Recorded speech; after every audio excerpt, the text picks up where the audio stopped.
Doctora Linda, creo que se nos apagó el micrófono y Ajá. la cámara. Fue por lo que estábamos aceptando creo que el consentimiento. Sí, Ahora, ahora ya, ya te escuchamos, sí. sí, Listo. perfecto. ¿Hasta dónde me escucharon? Nos estabas dando el agradecimiento a la doctora Olga. Doctora Olga, muchas gracias por permitirme participar en estas barras académicas. Esto es una construcción pues, de conocimiento para todos nosotros los contadores forenses.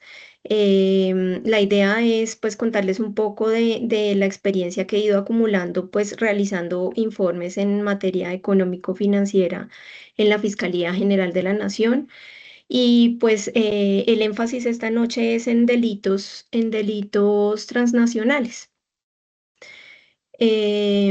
Pues como ustedes bien saben, los delitos transnacionales representan uno de los principales desafíos para la investigación financiera moderna porque involucran muchas jurisdicciones, sistemas financieros, estructuras societarias. Entonces, pues en este contexto, el informe pericial financiero constituye pues una herramienta probatoria para el fiscal muy útil porque puede transformar la información contable y financiera y patrimonial en evidencia útil para los casos y para, pues, obviamente para los fiscales, para las autoridades judiciales.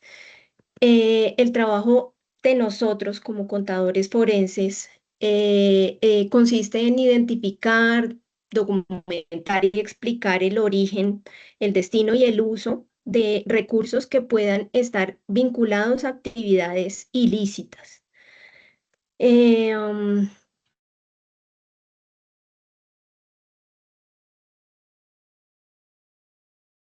A ver, perdón un segundito, no puedo ver acá.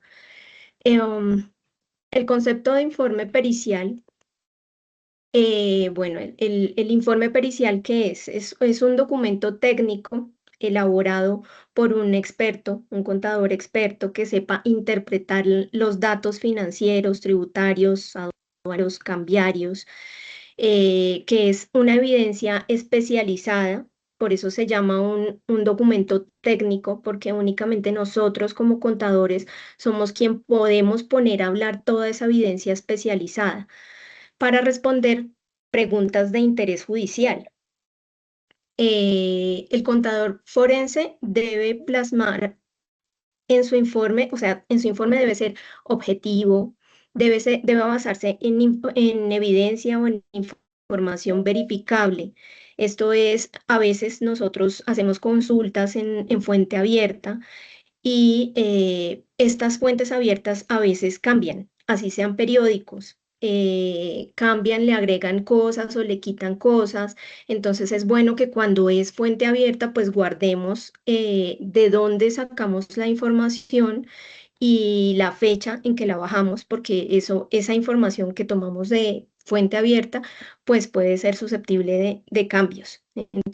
Con verificable me refiero a que es información pues, de entidades financieras, directamente de entidades, directamente pues del Banco de la República para el caso de nosotros o del Banco Central para las jurisdicciones que estemos estudiando. Bueno, fuentes fidedignas siempre. Siempre nosotros como contadores debemos utilizar cuál fue la metodología, debemos explicar la metodología que estamos usando.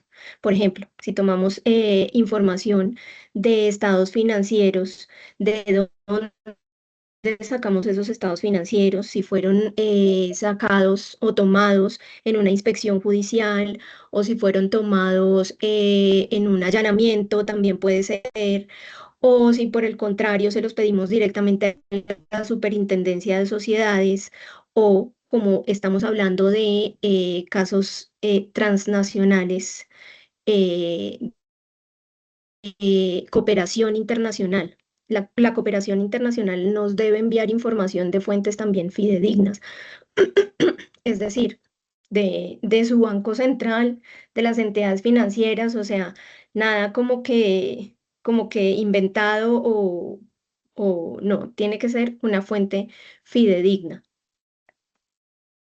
En nuestros informes, por supuesto, siempre debemos presentar conclusiones. Las conclusiones que hacemos nunca las podemos como sacar de evidencia que no tenemos, sino de toda la evidencia que hemos presentado dentro del informe.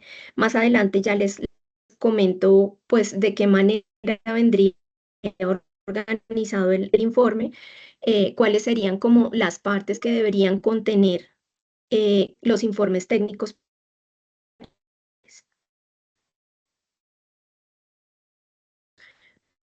El informe pues no determina requerimientos técnicos para que la autoridad judicial, el fiscal o el juez, en el momento en que el fiscal lo presenta, adopte decisiones, ¿sí? O sea, nosotros no vamos a decir si se cometió el delito o no se cometió el delito, pero sí vamos a entregar muchos hallazgos que llevan a demostrar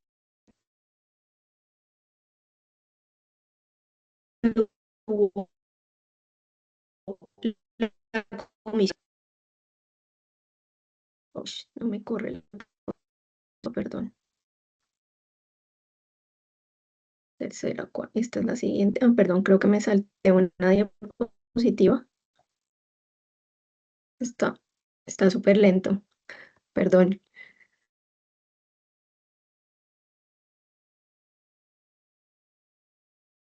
Bueno, ahora sí, pues ya entramos en materia de cuáles son los delitos transnacionales, ¿no?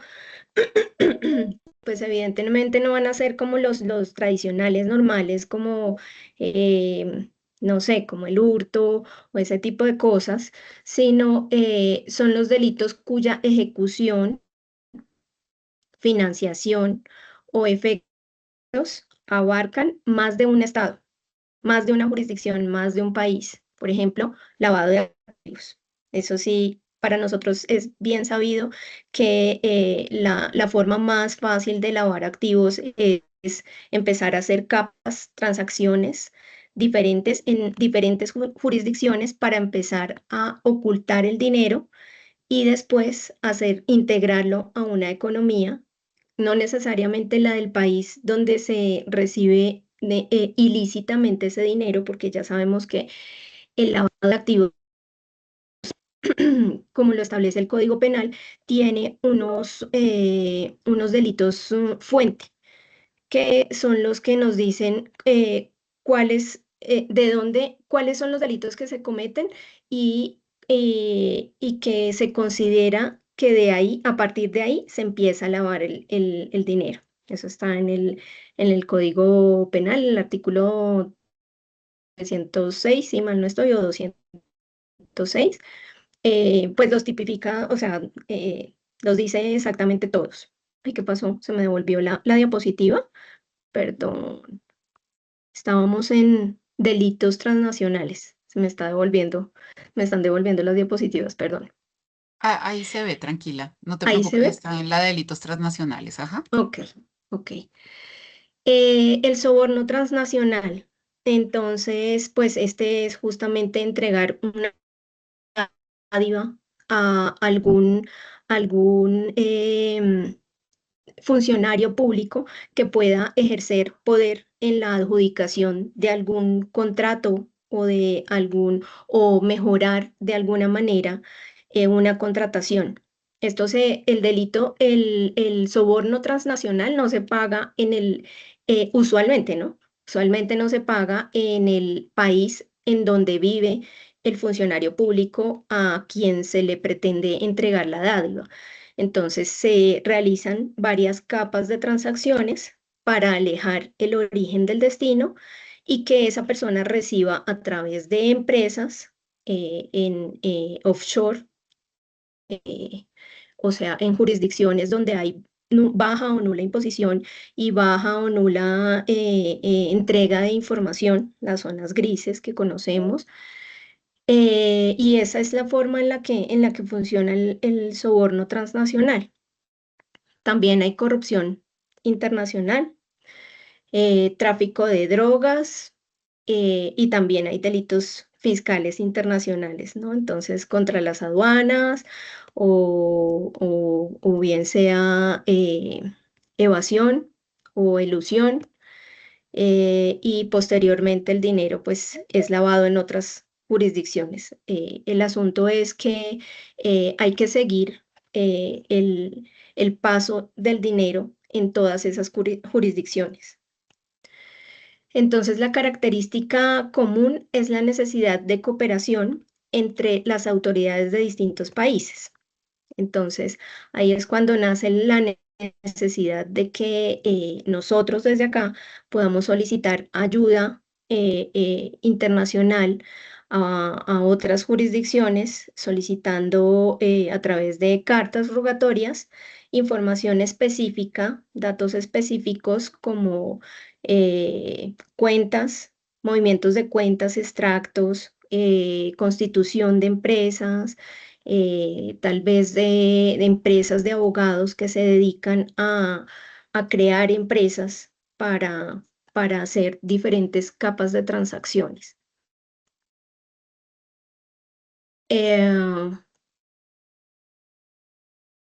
Bueno,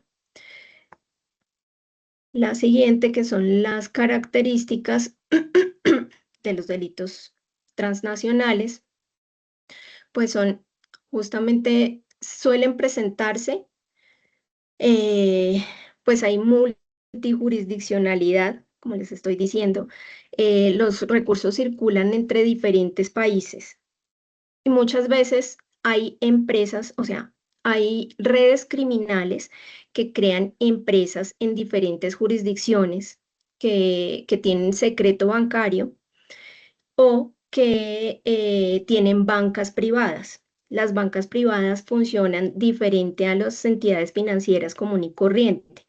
Las bancas privadas lo que hacen es tomar, como hacer un portafolio para los grandes capitales y entonces se invierte ese dinero en diferentes títulos o en diferentes, se hacen diferentes inversiones para empezar a ocultar el dinero. Entonces ese dinero ya cada vez que se hacen más transacciones va apareciendo más limpio y más limpio y más limpio. No necesariamente mueven el dinero de jurisdicción en jurisdicción, sino que las empresas están en jurisdicciones diferentes, pero mueven todo el dinero siempre en una banca privada, por ejemplo, Andorra. Andorra tiene banca privada y hace como que le brinda apoyo a las personas que tienen grandes capitales para manejar su dinero. Y entonces eh, el KYC, que es Know Your Client, Your Customer, que es conocer tu cliente, ese, como que lo eluden. ¿Por qué? Porque se supone que es un capital de una misma persona o de un mismo conglomerado económico. Entonces, las transacciones que se hacen entre ellos, digamos que no están revisadas por SARLAF, SAGRILAF, ni nada de eso, porque se supone que es un solo conglomerado económico. Y resulta que dentro de ese conglomerado económico no está solamente la empresa que está invirtiendo sus capitales, sino además la gente a la que le quieren hacer pagos ilícitos. Y cuando se hacen pagos ilícitos, así sean sumas altas, pues entonces no genera alertas porque se supone que es un único conglomerado económico. Entonces, así es difícil rastrear, por eso es que es importante cuando nosotros estamos haciendo una investigación y estamos solicitando asistencia técnica internacional, solicitar que a las entidades financieras que nos envíen el conocimiento del cliente, de ese cliente que nosotros estamos investigando, para ver si de alguna manera, pues ellos han hecho la debida diligencia de conocer a su cliente o si definitivamente lo han desechado. ¿Por qué? Porque es necesario eso, porque para nosotros es un hallazgo que se hayan eludido los controles de debida diligencia frente a lavado de activos. Bueno, la movilidad de recursos, se hacen transferencias internacionales que aunque van de un país a otro, pues no cuentan con ningún control, o porque, por ejemplo, acá en Colombia, SagriLaft indica a las entidades que si un cliente mueve usualmente cierta cantidad de dinero y un día movió una cantidad de dinero diferente, más alta, pues tienen que hacer generar una alerta. Y eso no pasa cuando hay bancas privadas, porque por lo que les acabo de decir, que ahí pues se considera que es un mismo conglomerado económico. Entonces también se usan otro tipo de entidades financieras, no tan especializadas como lo estoy diciendo, que son las bancas privadas, sino como los corresponsales bancarios, que son un poco menos sofisticados y que los puede uno encontrar en cualquier parte, en supermercados, en droguerías, en cualquier parte. Y pues también se pueden mover los recursos a través de activos digitales, como ya lo conocemos, que son los criptoactivos, que son pues bastante difíciles de rastrear. Por supuesto, entre sus características principales están las estructuras offshore, porque pues son las empresas que se encuentran en jurisdicciones que no están que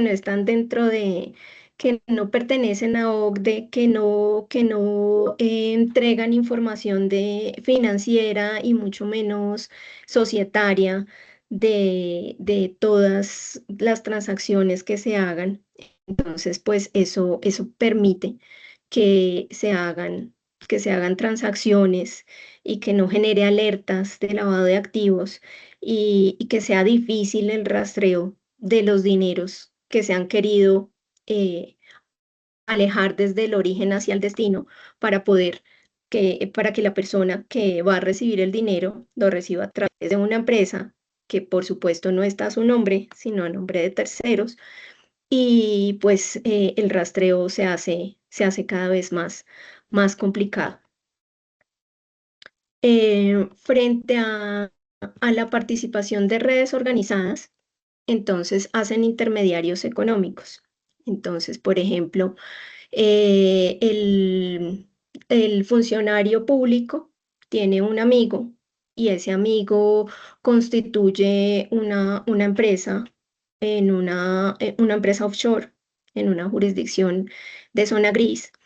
Y por supuesto, su amigo tampoco aparece en la documentación porque estas empresas las constituyen empresas de abogados que son los que realizan la representación legal eh, y son los que constituyen o digamos que incorporan, es la palabra, por ejemplo, para Panamá, incorporar una sociedad y solo hasta que se solicita directamente al registro público quién es el UBO, que es el Unique Beneficial Owner, o sea, el beneficiario único final, es que se puede saber quién es el dueño de esa empresa. Entonces, muchas veces uno se da cuenta, uno solicita ante otra jurisdicción que le indiquen cuál es la constitución de esta empresa y se da uno cuenta que la constituyó una empresa, por ejemplo, de abogados Morgan y Morgan. Y entonces uno queda en blanco porque no sabe cómo así que una empresa de abogados entonces para uno es completamente normal una empresa de abogados, uno dice, pues no tiene nada de malo, pero hasta que no se pide el beneficiario final, pues no se conoce quién es el real destinatario de los recursos de esa empresa, que se mueven en esa empresa. No vas a saber quién es. Siempre como que la portada de esa empresa va a ser la empresa de abogados que constituye y que hace la representación legal de esa empresa. Entonces, pues hay que tener mucho cuidado en el momento de hacer la solicitud. Pues nosotros como peritos lo que hacemos es de alguna manera asesorar a los fiscales en el momento de hacer una solicitud de cooperación internacional, ya que nosotros conocemos de manera técnica qué es lo que se debe pedir y qué es lo que necesitamos para probar una u otra conducta, para demostrar hallazgos que llevan, como dije al principio, a que se cometió algún delito.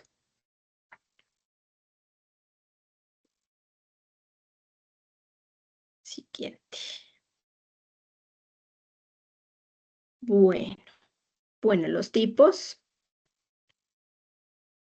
Como lo habíamos dicho, bueno, lavado de activos que consiste en dar apariencia de legalidad a los recursos ilícitos de delitos, fuentes que están tipificados en el Código Penal, entre los que están, pues, delitos contra las aduanas, delitos, bueno, de todos los delitos, terrorismo, bueno, hay varios, hay como 20 delitos que están ahí tipificados y pues el asunto o a lo que se refiere el lavado de activos es justamente darle apariencia de legalidad a recursos que son oscuros.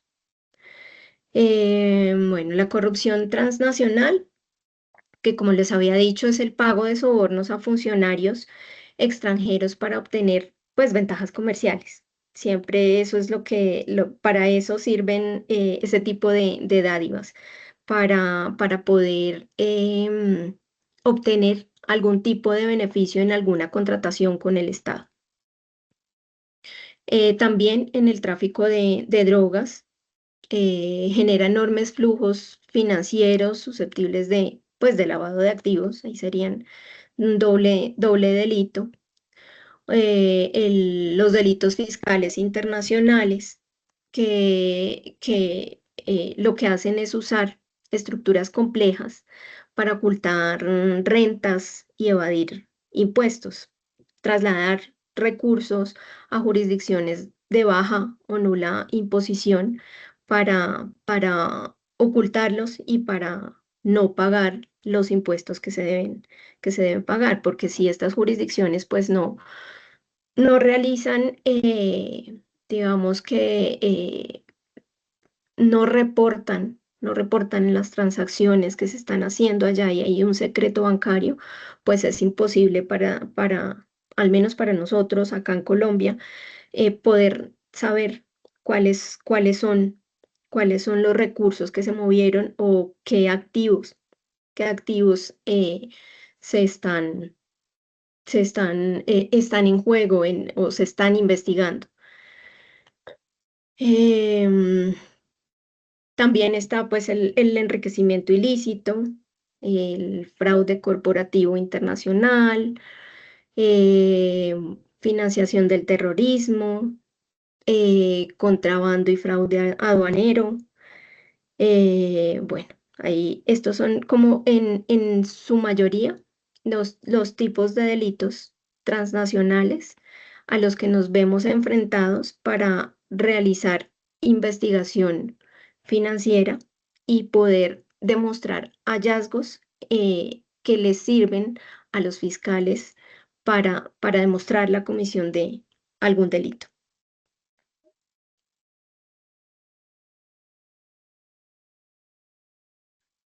Bueno, la importancia del informe pericial. El informe pericial es súper, súper, súper importante en la investigación financiera. Yo creería, yo le he escuchado a los fiscales que su prueba reina es el informe pericial. Por eso es que es muy importante no solamente el análisis que nosotros hacemos como contadores, sino también la manera en la que se recolecta la evidencia para que va a servir como fuente de análisis de ese informe pericial. Es importante que todas las fuentes sean fidedignas y que todo sea concebido todo sea solicitado en búsquedas selectivas o que si fue en inspección todo sea realmente explicado como, o sea, a veces nosotros en fiscalía como investigadores no le damos como la importancia a la información que se trae y a veces tenemos órdenes de trabajo en las que nos solicitan, debe traer el certificado de tradición y libertad de este predio y nosotros lo hacemos como cualquier cosa y resulta que es un predio de miles de hectáreas y que es un predio que es grandísimo y siempre en nuestro informe debe aparecer todo, de qué manera se solicitó, a quién se le solicitó, en supernotariado y registro, cuándo se solicitó, cuántos folios tiene, cuántas anotaciones. Bueno, tratar de desmenuzar todo de la mejor forma, porque dentro de el informe pericial es donde nosotros vamos a hacer la explicación de todos y cada uno de esos documentos. Pero si falta, o sea, si alguno de esos documentos no se puede mostrar cómo se obtuvo o se dañó el CD o no se entiende exactamente quién lo solicitó, cómo se lo entregaron, cuándo se lo entregaron, pues en el momento del juicio no lo van a aceptar y el informe pericial pues no va a poderse explicar porque le hace falta una parte o varias partes de la información que fue analizada. Entonces, lo que quiero decir con todo esto es que el informe pericial es muy importante, pero todo lo que viene, todos los informes que vienen atrás de investigador, en donde se trae información son realmente importantes también.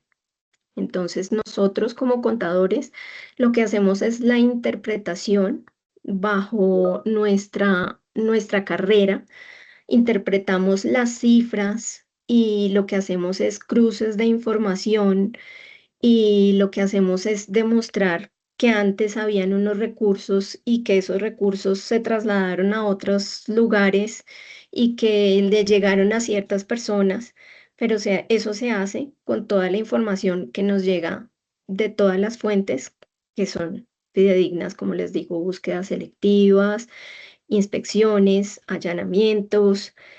eh, Muchas veces también se recurre a la inteligencia, a la unidad de análisis, investigación y análisis financiero UIAF.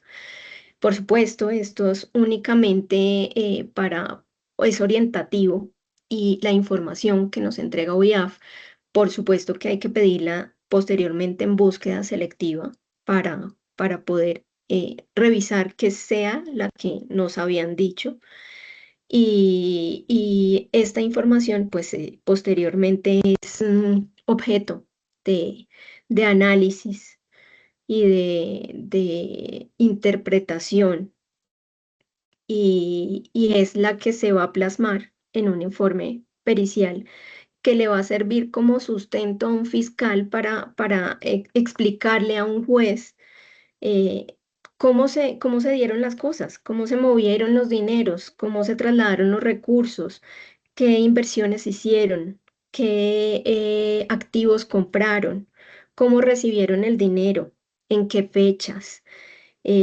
Muchas veces nosotros olvidamos cosas importantes como poner las fuentes de donde sacamos la información porque como nosotros como contadores lo que hacemos es interpretar información, entonces lo que hacemos siempre es trabajar en Excel y poner que la suma me cuadre, que si resto esto con esto me tiene que dar esto, pero siempre hay que poner la fuente.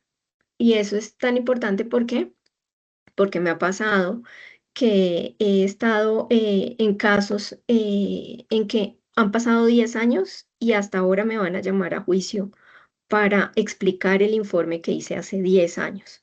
Y si hace 10 años lo hice, pues se podrán imaginar cuántos informes más he venido haciendo y si ya no me acuerdo de ese caso o no me acuerdo, me puedo acordar del caso en general, pero no de la minucia. Por eso es importantísimo eh, explicar de dónde viene cada cifra en el mismo informe, porque si lo dejamos en tablas de nosotros, pues puede que perdamos las tablas o esas tablas se pueden adjuntar al informe para que el informe hable solo. El informe debe poder ser leído por cualquier persona y esta persona entender que el dinero que estaba en una cuenta pasó a una tercera cuenta o segunda cuenta en otro país, pero lo recibió en un tercer país porque hicieron una tipología de lavado hawala, que es, yo tengo el dinero en Panamá y necesito que me lo entregues en Bogotá y no moví dinero, solamente utilicé personas que tenían el dinero y es una red.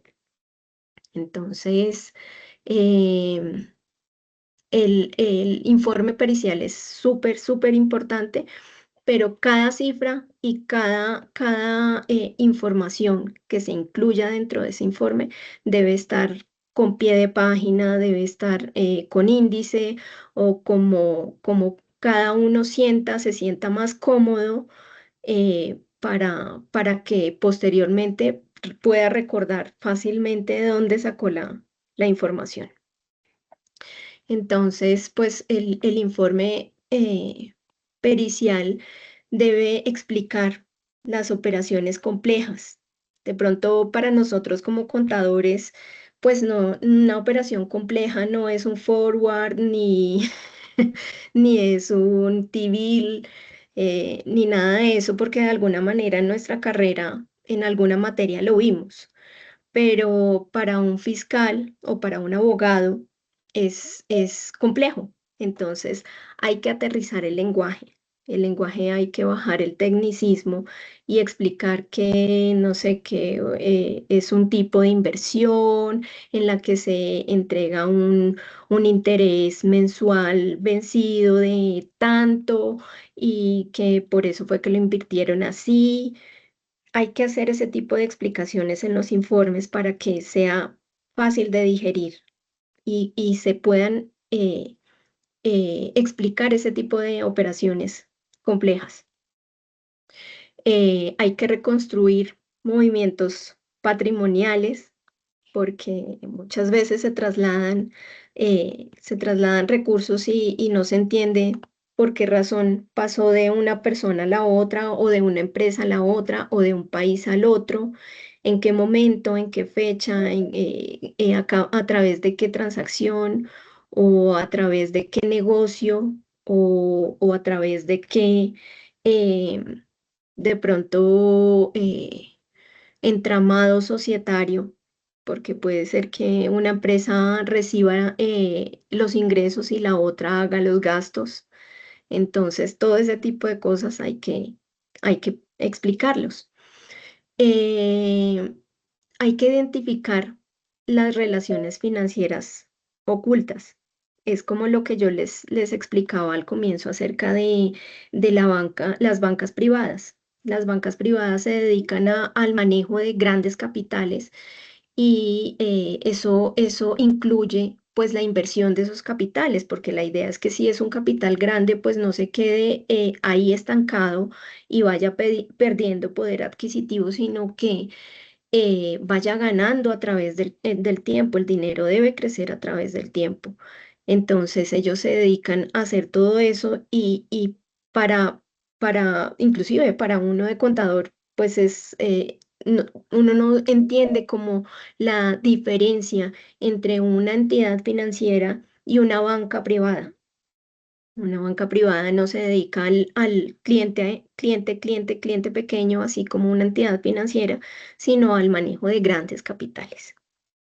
Eh, Hay que sustentar las hipótesis investigativas, por supuesto, hay que trabajar de la mano con la teoría del caso que tiene el fiscal y asimismo el investigador pues debe entender esa lógica de esa teoría del caso, porque la idea es poder probar eso que el fiscal está tratando de construir jurídicamente, darle elementos financieros, contables, cambiarios, societarios, aduaneros, para que él pueda sustentar por qué pasó o cómo fue que pasó una transacción que dio lugar a que se cometiera un delito. Entonces, hay que trabajar, es un trinomio. Siempre en fiscalía se dice que el fiscal es el gerente del caso, pero el fiscal sí necesita el apoyo de técnico, de sus contadores, que le puedan explicar de qué manera se pueden pedir ciertas cosas para que el investigador de campo pueda ir a solicitar esa información que posteriormente va a ser analizada por nosotros. Pero hay que hacer un plan metodológico para poder hacer la sustentación de esas hipótesis investigativas. El principal valor de este informe es transformar grandes volúmenes de información financiera en evidencia comprensible para jueces y fiscales.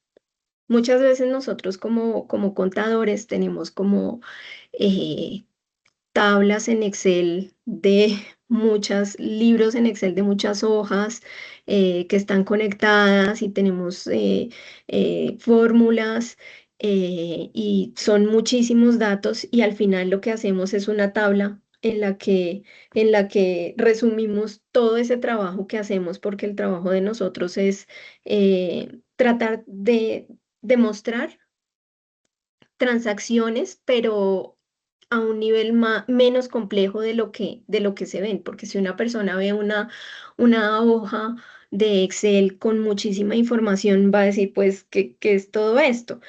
Pero si nosotros logramos explicar el paso a paso, explicar, yo traje esta información financiera o yo traje esta información aduanera que correspondía a todas las importaciones y exportaciones que hizo esta empresa por su partida arancelaria y por valor FOB.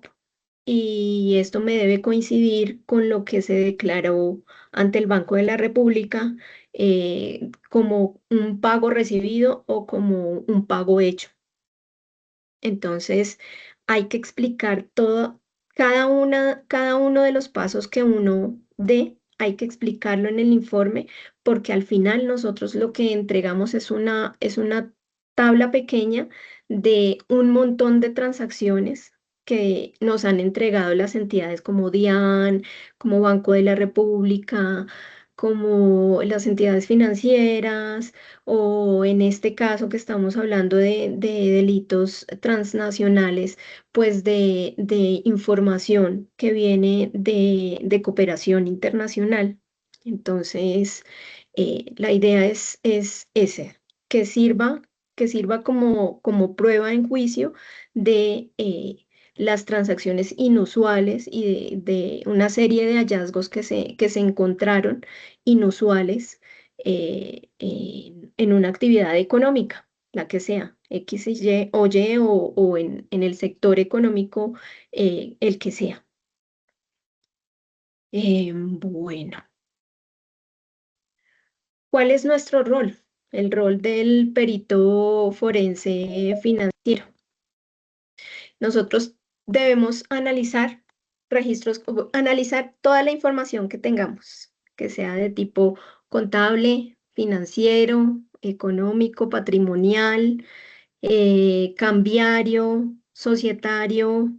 eh, Hay que analizar todo, todos los registros contables, todo lo que esté a la mano, ¿no? Porque infortunadamente para nosotros los contadores forenses no vamos a tener siempre todo el 100% de la información como si la tiene el contador tradicional de una empresa que tiene el 100% de las transacciones. Nosotros vamos a tener partes, una parte de lo cambiario, una parte de lo financiero, una parte de los estados financieros, una parte, y con eso vamos armando el rompecabezas y vamos demostrando las transacciones. Entonces, la idea que es realizar seguimiento de flujos económicos,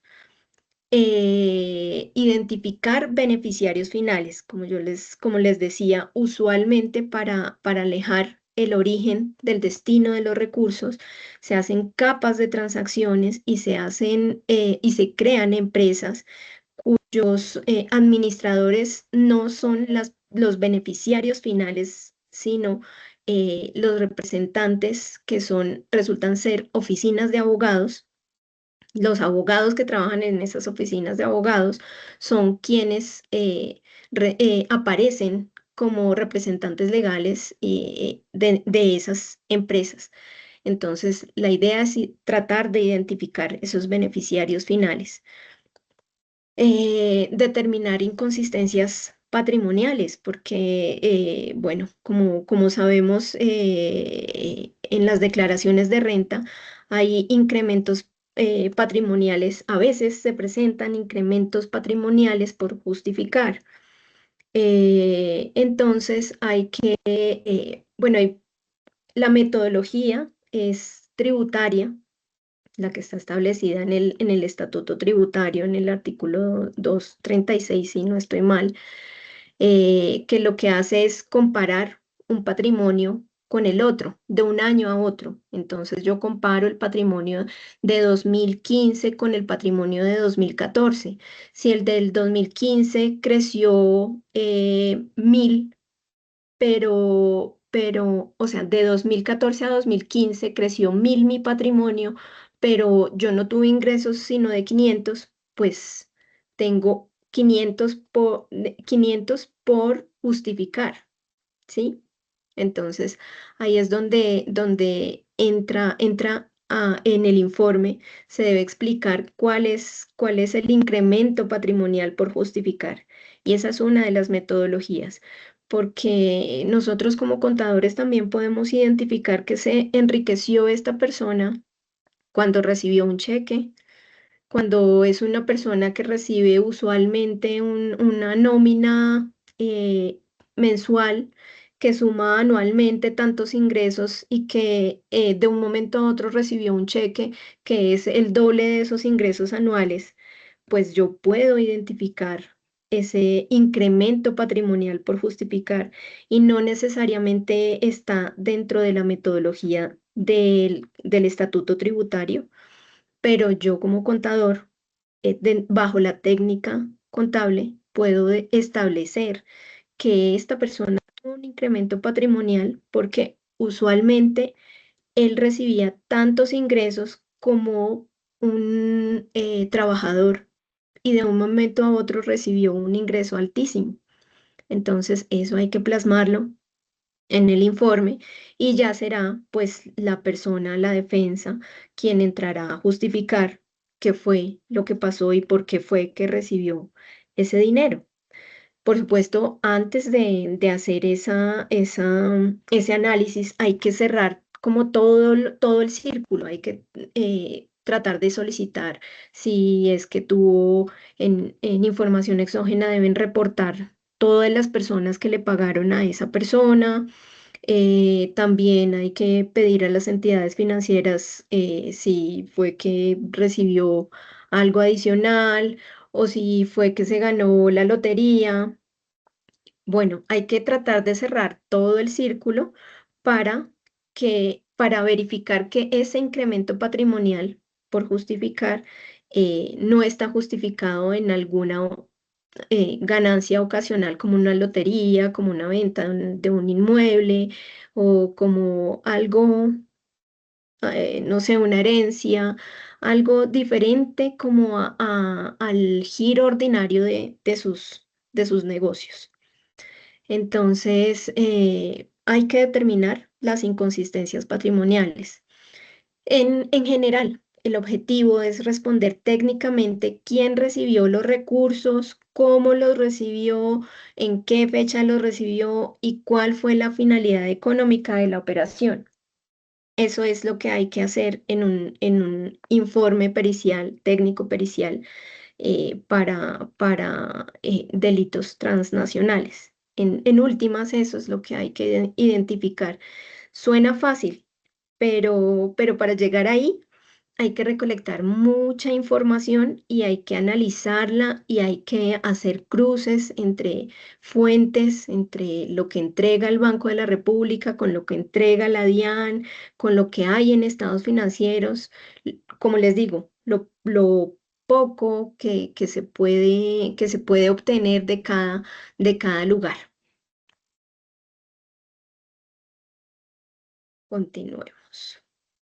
Bueno, las fuentes de información.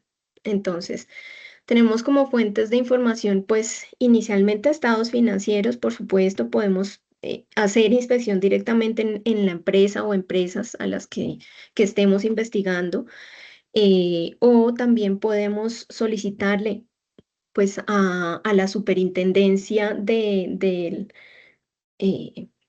del sector económico en donde se desarrolla o donde está la investigación.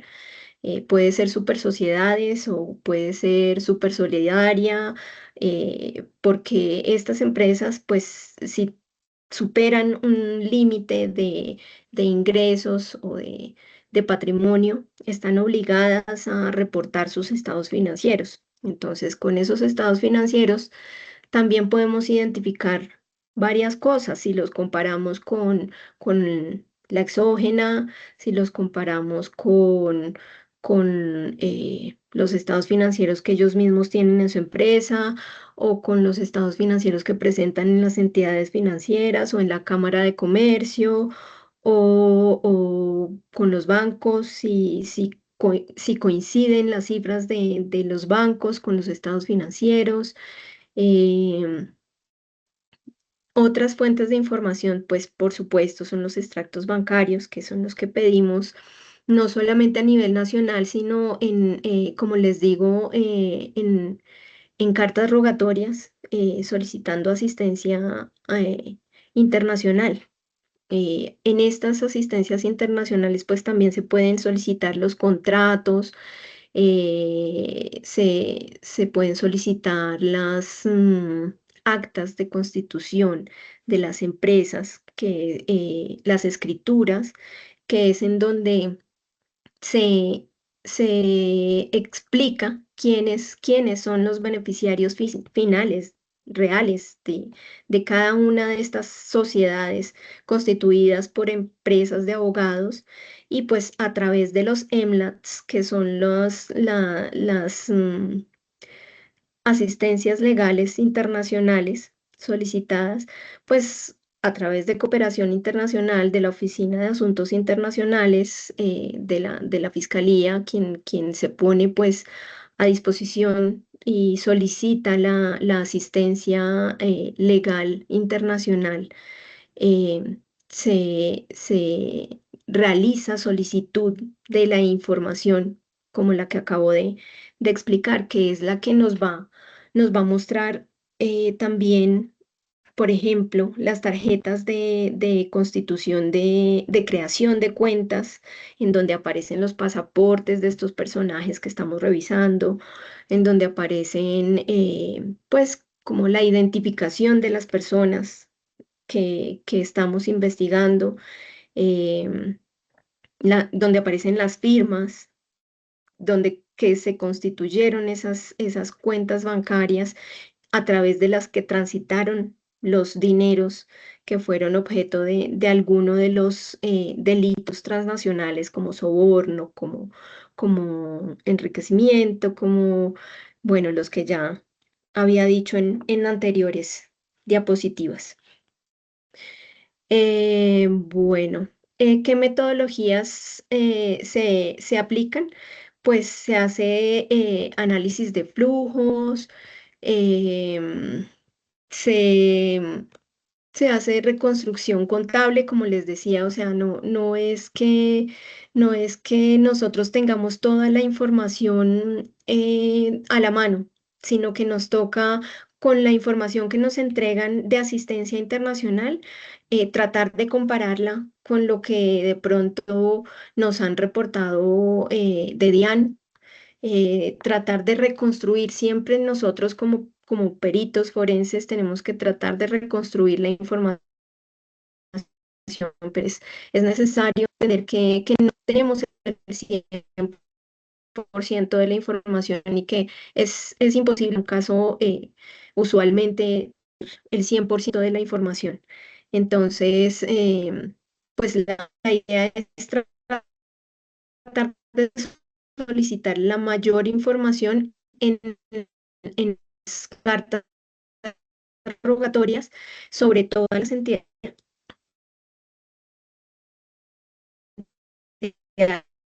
financieras,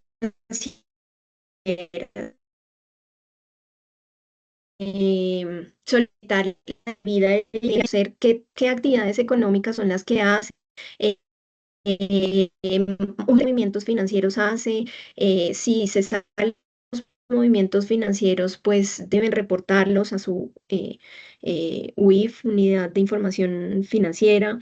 Eh, Hay que hacer análisis de las redes porque no, o sea, estos delitos transnacionales no los hace una sola persona, los hace usualmente hay un concierto, hay una cantidad de personas, unas se dedican a constituir las empresas offshore, otras se dedican a traer los clientes a la banca privada y les dan ciertos beneficios para ellos también ganar un porcentaje por cada una de las transacciones.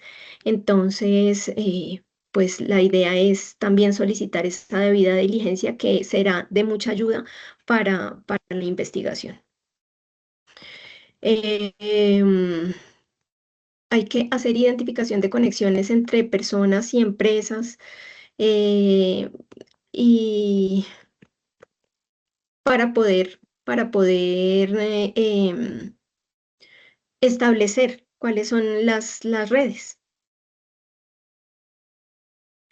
Bueno, la estructura del informe. La estructura del informe, como les decía, bueno, este es el informe de investigador de laboratorio para nosotros dentro de Fiscalía. Este informe contiene pues el objeto, que el objeto es solicitado por el fiscal, pero realmente ese objeto debería ser una construcción entre el contador y el fiscal porque muchas veces el fiscal jurídicamente se queda corto solicitando la Se información escucha entrecortado, al doctora perito Linda. contador y uno le puede explicar al fiscal que No sé si soy yo o se está escuchando entrecortado. Carlos, ¿me ayudas, por favor? No, profe, se Eh, está escuchando entrecortado. También lo sí, escucho así. está Sí, se entrecortado. escucha Sí, escucha entrecortado. entrecortado, Porfa, Se profe. escucha sí, avisémosle. entrecortado. Sí, podemos avisar para ok, que por favor. ok, ¿qué hago para que deje de entrecortarse? Porque yo tengo señal perfecta, Si quieres, apaga la cámara, a ver si de pronto ¿sí? así nos mejora, que ha estado entrecortado que al final. Ujú. Ok, entonces, pues como les decía, el informe pericial debe tener, como primera medida, debe tener el objeto de la pericia, que debería ser una construcción entre el fiscal del caso y el perito contador, porque el fiscal del caso es quien tiene la teoría del caso y es quien debe decirnos, yo necesito que me muestre cuáles transacciones se hicieron, de qué persona recibió, qué persona giró. Entonces ahí uno le dice de qué manera técnica puede solicitar eso. Esa es la idea del objeto de la pericia que es solicitada por el fiscal. Debe tener la metodología aplicada. Entonces, si yo hice un cruce de información, entonces decir que hice cruce de información entre la información exógena con los bancos, o si hice un análisis vertical u horizontal en los estados financieros.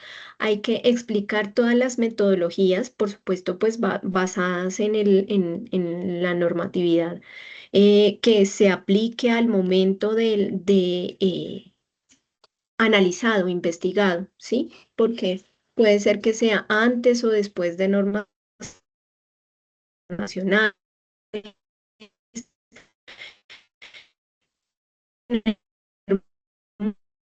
Nuevamente se está escuchando. Sí, otra vez entrecortado. Entrecortando. ¿Sí? Uy, Y ahora ¿qué se escucha hacemos? mejor. Yo Ya se tengo. escucha mejor ya. ¿Se escucha mejor? Sí. Ok, ok. Bueno, entonces retomando, les decía que hay que plasmar cuál fue la metodología utilizada, si se hizo observación, si se hizo cruce de información, si se hizo análisis vertical, horizontal. Todo eso debe quedar dentro del informe y más aún cuando lo que les decía al comienzo es que ese informe probablemente no va a ser explicado en un año ni en 6 meses, sino en 10 años. Entonces, con más razón, hay que poner como el paso a paso, la metodología que se aplicó para llegar a esa conclusión. Debe tener los hallazgos encontrados. Entonces, por ejemplo, el señor abrió la cuenta en Suiza en el 2019, en enero de 2019 y en febrero de 2019 le consignaron 6 millones de dólares. Y esos 6 millones de dólares pues fueron retirados en 5 transacciones, cada una de 1 millón de dólares.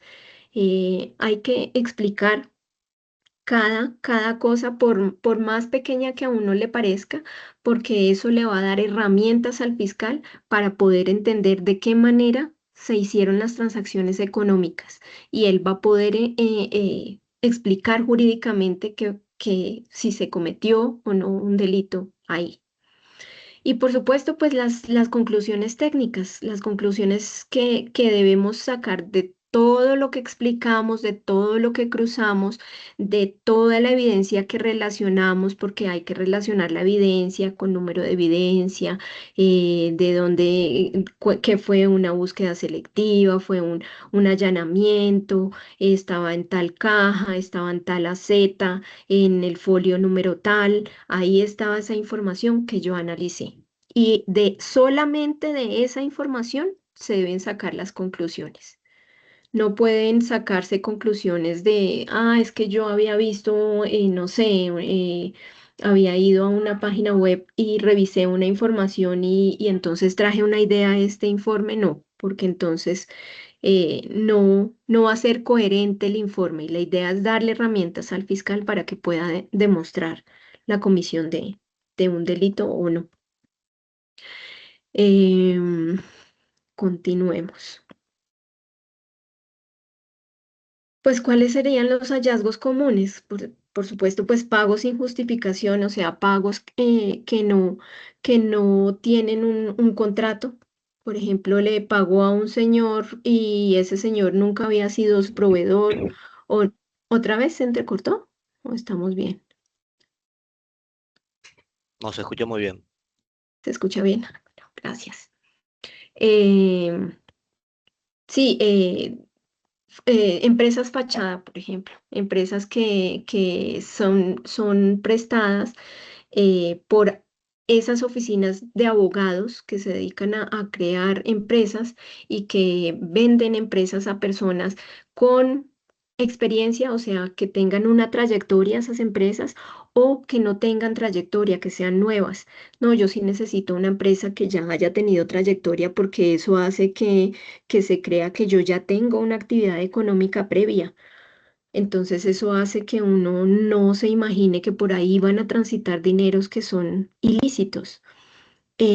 Operaciones simuladas, contratos que se hacen y nunca se desarrollan. Y se paga por esos contratos, pero nunca se desarrolló el objeto. Y por supuesto, pues que hay jurisdicciones en las que se crean empresas offshore y a través de las cuales se hace tránsito de dinero, que como les decía, no necesariamente es que los dineros transiten por esas jurisdicciones, sino que las empresas son de diferentes jurisdicciones, tres, cuatro jurisdicciones diferentes, pero todas esas cuatro empresas que están una en España, otra en Italia, otra en África, pero todas mueven su dinero a través de la banca privada en Andorra, por ejemplo. Entonces, no necesariamente es que los dineros transiten por cada una de las jurisdicciones. Continuemos. Entonces, ¿cuál es el enfoque para nosotros como peritos contadores en los informes financieros y en los delitos transnacionales? Pues es la técnica número uno per se, ustedes la saben, es follow the money, seguir el dinero. Eso es lo que hay que hacer porque hay que demostrar eh, los autores. Si yo sigo el dinero, entonces sé a través de qué banco se hizo, sé quién lo hizo, sé a quién se lo enviaron, o sea, cuáles fueron los beneficiarios finales.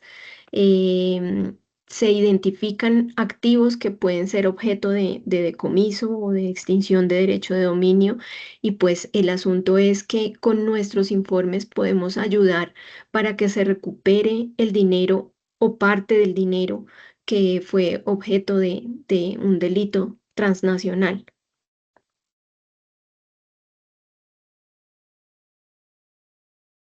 Y pues por supuesto los retos que son muchos en estos delitos transnacionales es pues que hay muchos países a los que se les puede solicitar información, pero hay otros que es muy difícil, por ejemplo, pedirle información a alguna de las Islas Vírgenes Británicas o bueno, hay jurisdicciones que no cooperan, no hacen cooperación y no entregan información, y ahí es donde encontramos como un muro para la investigación, porque sin esa información es difícil poder darle continuidad a la investigación. Hay que eh, investigar el resto, pero no se puede investigar esa jurisdicción. Algunas tienen secreto financiero, como en Suiza, pero también hay cooperación internacional con ellos, entonces de alguna manera es demorado, pero se logra algo de información.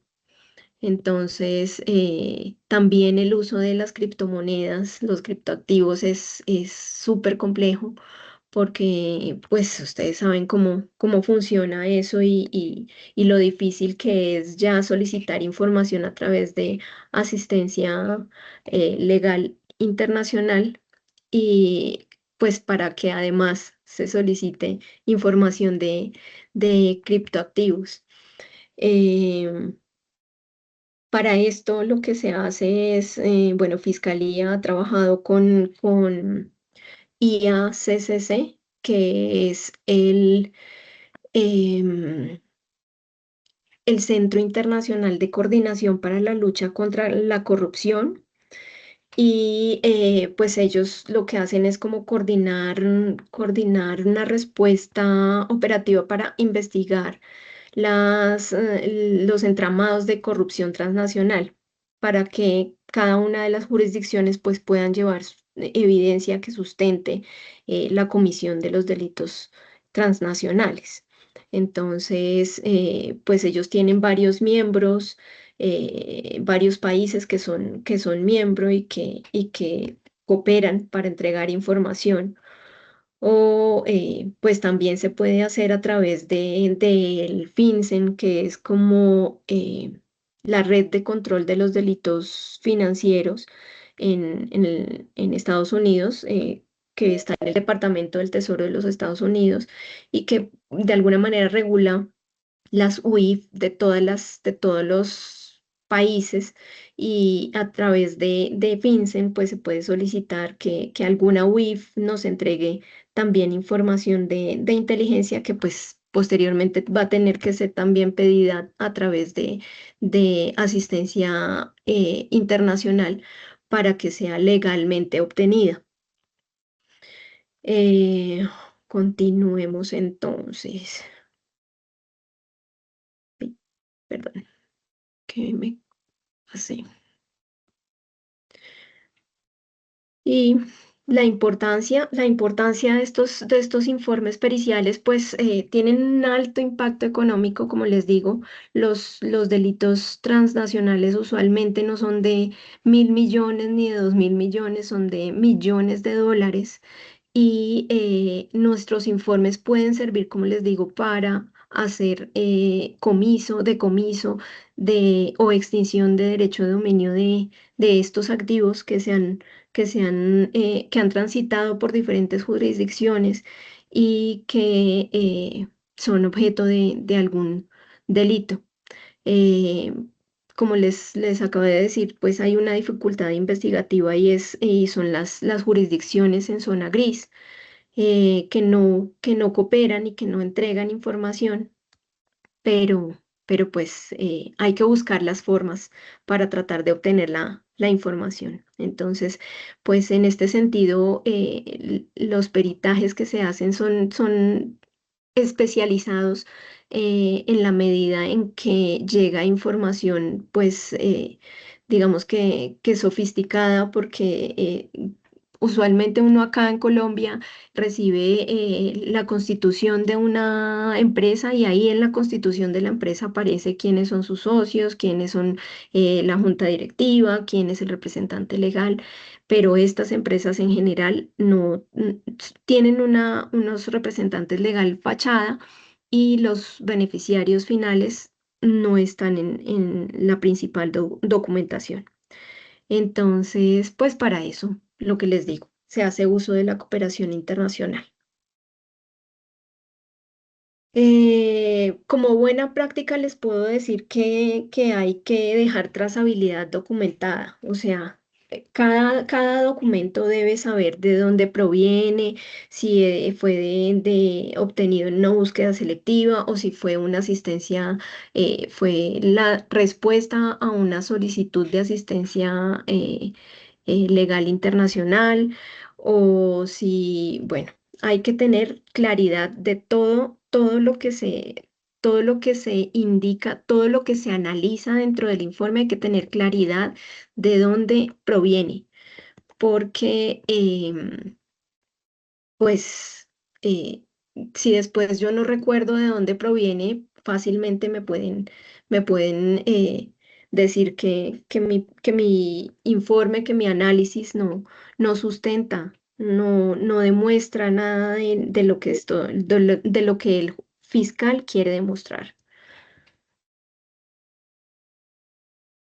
En conclusiones, el informe pericial es clave en las investigaciones.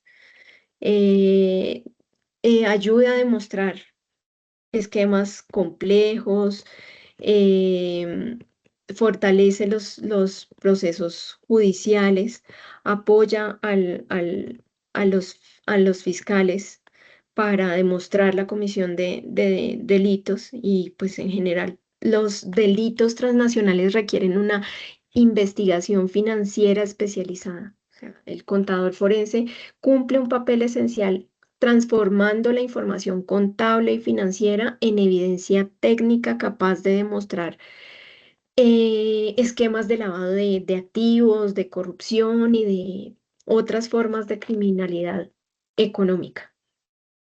Y bueno, pues eso es todo. Les agradezco muchísimo. Si tienen alguna pregunta, por favor, déjenme saber.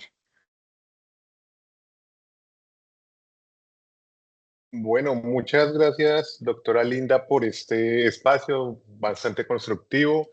Las personas que, bueno, nos dedicamos a la auditoría forense, al tema del peritaje, ya sea en el sector privado, en el sector público, entendemos de antemano lo que usted nos quiso transmitir en esta conversación y vemos la importancia de cada uno de los pasos que usted nos ha dado, pues, en la charla anterior. Doctora, nos indican por aquí en el chat, nos hacen una pregunta la doctora Alba Lucía Solís. Dice, buenas noches. Si la búsqueda fue desde el aplicativo BUR, ¿no se acepta este documento en un juicio?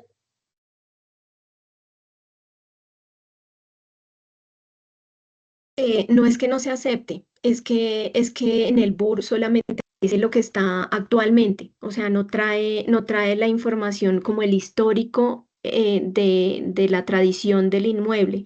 Entonces, es mejor cuando se solicita el certificado de tradición y libertad del inmueble, porque ahí vienen todas las anotaciones del inmueble y así uno se va más tranquilo a sustentar lo que vaya a decir sobre ese inmueble. Ok, perfecto. Gracias, doctora. No sé si la doctora Alba Lucía fue clara la respuesta, quiere profundizarla o estaría ok. Igual, pues, apreciados colegas, si hay alguna duda, alguna pregunta, pueden abrir el micrófono y pues la podemos solucionar aquí en un pequeño espacio, pues antes de dar por terminada la llamada. Sí, está ok, muchas gracias. Perfecto, muchas gracias. Con gusto. Buenas noches. Buenas noches. Mi nombre es Freddy Suárez. Solo tengo una pregunta o una pequeña inquietud. Los informes de auditoría forense, cuando son soportados con información obtenida a través de investigador o a través de documentos que se hallan o se encuentran dentro de la investigación, ¿ustedes como auditores forenses manejan cadena de custodia? Muchas gracias. Sí, claro que sí. O sea, la evidencia es obtenida por un investigador o también nosotros a veces como contadores vamos, hacemos la inspección y traemos la contabilidad. Y esa información que se obtiene es almacenada en algún medio magnético y es llevada a todos los protocolos de cadena de custodia. Nosotros como peritos debemos aparecer en el registro de continuidad de la cadena de custodia porque nosotros hacemos el análisis, entonces por supuesto tenemos que revisar esa cadena de custodia. ¿Era esa la pregunta? Sí, lo respondí. Sí, respondí a su pregunta. Sí, entonces yo concluyo que si en el momento en que a mí me entreguen o me corran traslado los elementos materiales probatorios, si soy defensa del acusado y observo que la cadena de custodia del perito no se encuentra registrado, puedo solicitar la exclusión de la prueba. No necesariamente porque también hay copias, hay despachos que hacen uso de copias de trabajo para el despacho. Entonces, a veces los peritos revisan esas copias. ¿Y qué se puede hacer? Pues verificar que la copia que se revisó sea exactamente igual a la que está en la cadena de custodia. Ok, muchas gracias. Gracias, mi amor. Buenas noches. Muy buenas noches. Mira, mucho gusto, yo Vera. Una pregunta. Dentro del ámbito de fiscalía, ¿tienen alguna anotación o algo muy específico en diferencia entre actuar como perito a auditor forense? Sí, en fiscalía somos peritos, en el sector privado somos auditores forenses. No. Pero en el área privada también podemos actuar como peritos. Sí, sí, pero lo que quiero decir es que en fiscalía no hay auditores forenses, hay peritos contadores. Ok, muchas gracias. Con gusto. Muy buenas noches a todos. ¿Cómo están? Buenas noches, muy bien. Hola Linda, ¿cómo te va? Luis Fernando García, ¿cómo has estado? Ay, Luis Fernando, qué gusto. Qué Estudiamos gusto, juntos muy la bien. especialización. Sí, Un honor, colegas además. Y un también honor tenerte por acá. y también es compañeros de la Fiscalía. ¿Cómo te ha Así ido? es, De verdad, Linda, muy muchas bien. gracias por tu conferencia. Es una visión muy importante que se da sobre el rol del perito en la Fiscalía General de la Nación.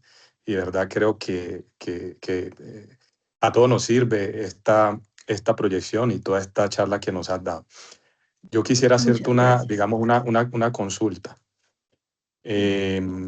Tú mencionaste dentro de tu charla que Sí, los informes de policía judicial sirven de base para la construcción de los informes forenses o los informes periciales forenses.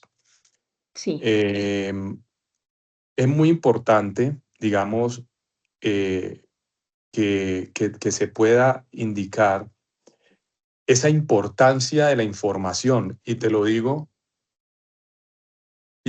es porque en ocasiones, cuando se está de parte de la defensa, en los sí, informes periciales de la Fiscalía General de la Nación, en el FPJ-13, cuando se remiten a los elementos materiales probatorios objeto de la pericia, que es como el punto 3 del FPJ-13 que cita el 210 de la Ley 906, sí, cuando eso así es. sucede, solamente se ve que dice informe de policía judicial número X, Y o Z de tal fecha, pero no se Sí, menciona en ocasiones cuál es el contenido, ¿sí?, de esos informes de policía judicial, y eso puede generar ciertas dudas. dudas frente a el alcance del informe pericial. Entonces, quisiera de pronto, porque sé que aquí algunos conocidos hay acá, tanto la defensa como la fiscalía, ¿cómo se hace para solventar, por lo menos en juicio, cuando se tiene esa práctica, digamos, esa práctica, por decirlo así, de citar en el informe de policía judicial, más no los elementos materiales probatorios que sustenta el informe pericial? Pues en mi experiencia lo que hace el fiscal ya en juicio es que lea el informe de la búsqueda selectiva. Entonces fue búsqueda selectiva en Bancolombia, en DIAN, en Davivienda, en, en la bolsa de valores, o sea, para que el juez entienda que es una búsqueda, que ese informe número tal de fecha tal fue una búsqueda selectiva a 10 entidades y que el contenedor va a tener información de 10 entidades y que dentro del informe se va a hacer análisis de esas 10 entidades. Es de la única manera, pero por eso yo hacía tanto énfasis en la charla, porque se comete el error de que uno hace eso y pone nada más pues para ser práctico, pero en últimas la practicidad en juicio le cuesta a uno. Entonces, para que sea todo más claro, lo mejor es hacerlo como tú lo acabas de decir, Luis Fernando. Es informe número tal, de fecha tal, que contiene información de DIAN correspondiente a declaraciones de renta de tal fecha, e información exógena de tal fecha, y así por cada una de las entidades. No únicamente el informe y la fecha, porque sí, queda sujeto a interpretación. Entonces es mejor cerrar cada uno de los espacios que pueda haber entre fiscalía y defensa. Entre más nosotros podamos cerrar esa brecha, estamos más seguros en juicio. Perfecto, Linda. Muchísimas gracias. Maravillosa tu respuesta. Con todo Linda, gusto. disculpa, bueno, nuevamente, con Joel Vera, una Sí. pregunta de acuerdo a lo que acabas de decir. O sea, que lo más recomendable en este caso, al preparar esta información que nos va a servir como cosustento o como prueba pericial, Sí. lo ideal es poder separar por entidad consultada cada una de la información recopilada en la investigación. Pues a nosotros nos queda más fácil por informe. Dentro de este informe viene tal información de esta entidad, y viene para estos años y viene esta información en general, ¿no? Porque pues no se va a decir que son 1000 transacciones, pues no, pero nos queda más fácil por informe, porque si fuera por entidad, nos tocaría entonces decir de la DIAN se hizo informe número tal, porque usualmente o nos pasa que pedimos las declaraciones de renta y nos dan, de las 10 que pedimos, nos dan 5. Pero la DIAN no nos dice qué fue lo que pasó con las otras 5, si fue que no las presentó o si fue qué fue lo que pasó. Entonces nos toca reiterar y volver a hacer otra búsqueda selectiva preguntando o para que nos confirme que no la presentó o para que nos confirme que fue que alguna de las subdirecciones no envió las declaraciones de renta. Entonces, no va a haber un solo informe de la DIAN para esas declaraciones de renta, sino van a haber 2 o 3. Entonces, para nosotros es más práctico hacerlo por número de informe que contenga la O sea, cantidad de qué pena, entidades es que bueno, me consultadas. pasó el caso, qué pena, me pasó el caso, se solicitó una información a la DIAN y la entregó fue como, no por partes, a esas, cada una de esas partes, o sea, la fue entregando como en 3 partes diferentes, esta información. Sí, A esta, sí, cada una de estas entregas es lo que le está llamando un informe. así es, Ok. así es. Es que, Y bueno, ese puede informe es el que se haber, debe, entonces, la recomendación que haces es esa, poderlo separar y poderlo sustentar por informe independientemente la relación de información que hayan compartido. Puede ser rentas, retención en la fuente, qué sé yo, pagos de IVA, bueno, de acuerdo a la así es. solicitud, pero que se vaya calculando esa información, o sea, se vaya separando esa información de acuerdo a cada entregable que, en otras palabras, cada entregable que nos entregue cualquier entidad pública se va a convertir en un informe, que es lo que Así es, recomiendas que sea por separado. Ok, así es, sí, perfecto, sí, muchas gracias. no, con todo Una gusto. pregunta, por favor, doctora Linda, qué pena. Es que ya sé que va a finalizar, pero quisiera que nos ampliara un tema. Usted nos hablaba sobre las metodologías asociadas al análisis de flujo, reconstrucción contable, pero pues quisiera saber si de pronto usted nos puede dar consejos, cómo podemos fortalecer el tema de análisis de redes, si de pronto nos puede sugerir herramientas, no sé si los modelados en R o en GEPI, o que nos pueda dar sugerencias, cómo podemos fortalecer las debidas diligencias ampliadas que nos relacionadas como metodologías en los análisis que pues que hace el perito como tal. Gracias, doctora. Bueno, es que en general la red uno la va construyendo en la medida en que va teniendo información del caso, ¿no? Y en la medida en que la jurisdicción que uno está analizando le entrega información. Entonces, yo he tenido casos en los que nos entregan teras de información, que más o menos casi que es imposible para una persona hacer el análisis de tanta información. Entonces, lo que se ha hecho es utilizar, sí, IA. Nos ha tocado aprovechar IA para poder hacer extracción de información, porque es ya minería de datos. Ustedes saben que los casos de fiscalía no son de 2 o 3 personas, sino son de muchas personas naturales y jurídicas y de muchos años. Entonces, sí hemos tenido que acompañarnos, pues, cuando tuvimos en Fiscalía Análisis Notebook, lo hacíamos con Análisis Notebook, y ahora mismo que tenemos Copilot, pues lo estamos haciendo con Copilot.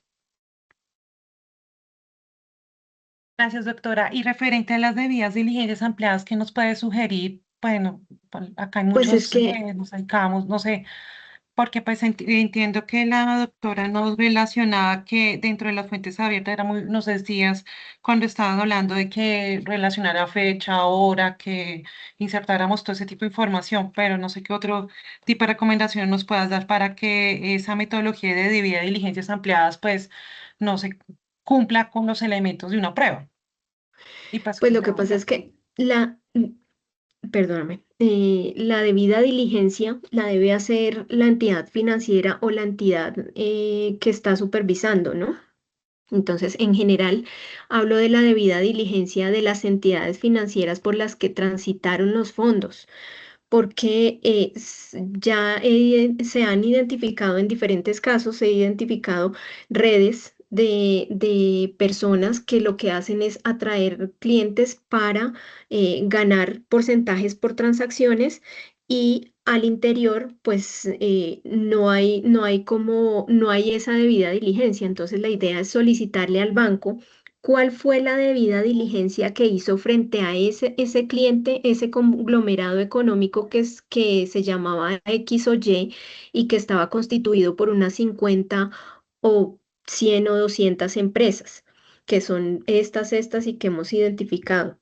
Entonces, la idea es conocer esa debida diligencia que ellos debieron haber hecho. ¿Sí me hago entender? Porque ahí con esa, si ellos no entregan perdón, una debida diligencia, entonces ahí hay un hallazgo frente al que el fiscal puede identificar que había pues tenían un propósito que era mover recursos sin que pasaran los controles de lavado de activos, sin que hubieran de pronto alertas de transacciones inusuales, ¿cierto?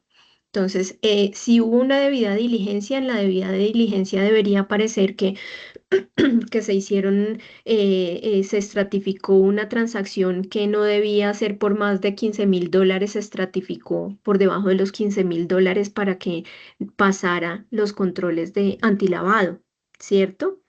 Entonces, a eso es a lo que me refería yo en la charla cuando hablaba de la debida diligencia, la que hacen las entidades financieras, porque demuestra como la falta de control que hubo frente al tratamiento antilavado.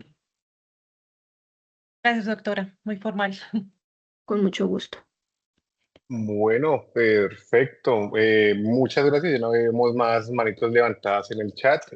Bueno, de antemano, doctora Linda, muchas gracias por este espacio nuevamente, por aportar y por compartirnos un poco de su conocimiento de parte pues, de la asociación. Aquí veo varias personas que hacen parte de la junta directiva.